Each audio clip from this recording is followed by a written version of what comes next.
Yeah. City bringing all And of the Mardi Gras celebrations. Here's a look. it was about 10 of us, and I was the only black that had a Mexican American. We went to this restaurant, and they told me, I'm sorry, we don't serve colors. And Jason, that hurt me so much. I'm willing to die for my country, and he told me they can't serve me. And I'm willing to die. You know, if I'd gone overseas to war, You could have died. yeah. And then they tell that hurt. That's something. That's all I really remember about the Air Force. That hurt me so much.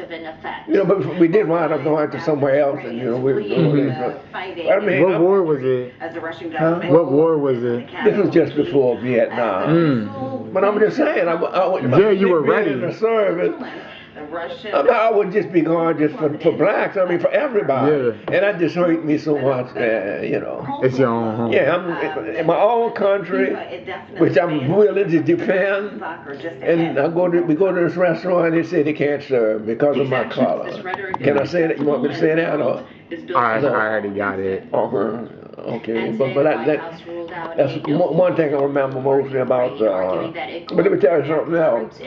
Now when we were in Biloxi, Mississippi, that was my only permanent base. In the coming days. The city bus, on the base, you can sit anywhere on the bus. But once the bus left the base, the blacks had to move to the back of the bus. And then at that time, they had the USO Club, they had a black USO Club and a white USO Club. You know, and that's the white USO Club was a lot better than the black USO Club. That was in the city, but on the base, it was. I didn't have any problems on the base. I got all the white airmen, we call airmen, the nurses. In fact, one of the nurses became friends, but it's just no love between it. She told me, "Oh, why don't you go to church with them one time?" And this is in 1964.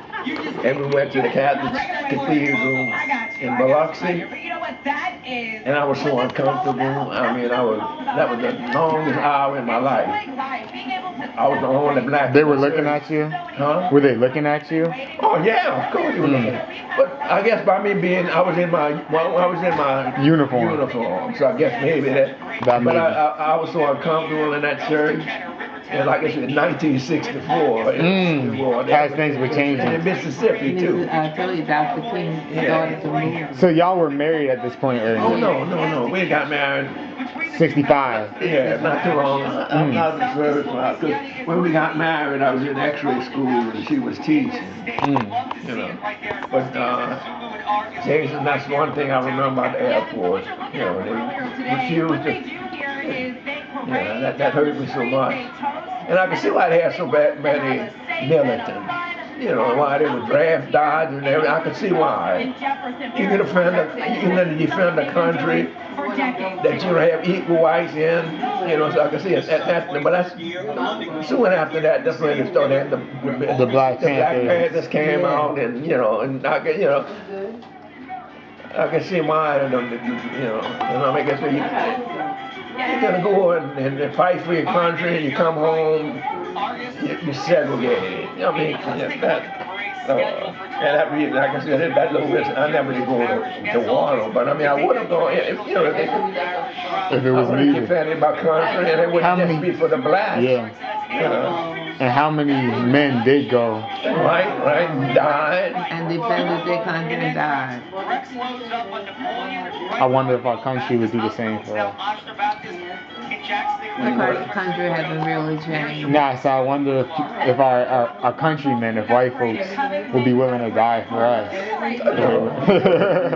But it's still, I'm sure it still exists. It's still, white people still don't like it. You better say. Yeah. It's not as bad as it was, but it's still a lot of a lot of racists in the country. I mean, you saw what Donald Trump did. Oh, let me start talking about Trump. It's just like if he's backing Putin. The beautiful Queen of Zulu. I mean, the Republicans came up to me and had Republicans and then you know who, Herschel Walker is a Republican. He's running for office. Who's that? You know, he was a famous football player. Herschel Oh, Walker. I reckon he's running as a Republican. Yeah. I think in Georgia he's running against, yeah. And I think he's running against Broom, what's that girl? He's running against a black female. What state?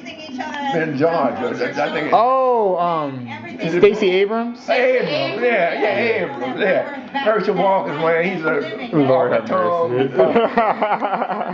That's crazy. And all this mess going on now with Republicans and at one Trump said he was backing Putin. I mean, but the Republicans they're gonna get they're gonna get back in office. When was there a time when you weren't able to vote down here? No, at one time we couldn't register to vote, but when did they start opening the registration? Well, maybe I think we were able to vote. I remember because I registered when I was at Southern. We were able to vote in 1960. They really didn't want color to register to vote, and so I think I registered after I finished Xavier. But they didn't want the colored vote, and so they made it difficult for you to register to vote. And I'm trying to remember when I first registered to vote, but it was after I was in college that I was able to vote. And we had you see, the road for you is not as difficult as it was for us, and we really had to be a good citizen in order to vote. And I'm trying to remember when and where I started to vote. But it was while I was in college or after college. I'll say it was while I was in college. And so many registered black voters, and majority of them don't even vote. You know, it's totally just people died. You know, blacks to vote, and then now there's so many black registered voters and they don't even vote. And they want to say, well, why was Trump? Why didn't he win the election? If everybody would get out and vote, you know, but the ones who don't vote are the ones who do the most complaining.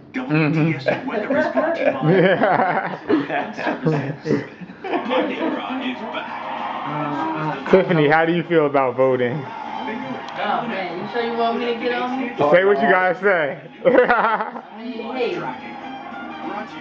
honestly, I understand that, you know, people, they foster children, you know, can you hear it?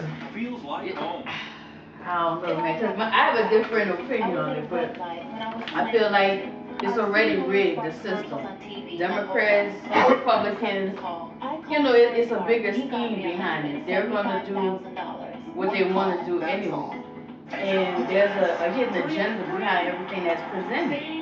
What they want you to see on TV and, you know, is propaganda. But they have a hidden agenda, the New World Order, and a lot of people don't know that because they're being deceived by the masses. So while you're focusing on voting and politics, they're establishing a new world order. And a lot of people don't know that. Everyone is divided because of this vaccinated, unvaccinated. So, I mean, it's so much I can say, but it's like, I read it between the lines. I see what they're doing. It is good versus evil. And then when you take it a step further, it's spiritual. We're getting closer to the end. And the more as we progress, things are going to be more chaotic. Things are going to continue to get worse. Things that's considered good are going to be considered evil. things that you are going to be considered good. So it's just so much. You know, you gotta pay attention. I'm not trying to go spiritual, but it's a war between winning souls. Either you're gonna fight for God or you fight for Satan, and that's what it all boils down to. Visit our website or stop by So one of our convenience stores and start that's my saving take on today. it. Amid critical challenges at home and abroad, President Biden gives Have you guys heard anything about like climate change? My man. Oh, have you heard anything about climate change? About what? Climate change. Climate change. Climate Oh, change. Like the environment and all of that. yeah, well, I really don't know much about that, you know. What I said, oh, wow. I don't know, to me, it seemed like the Republicans against climate change, and can you cut that? Yeah. Yeah.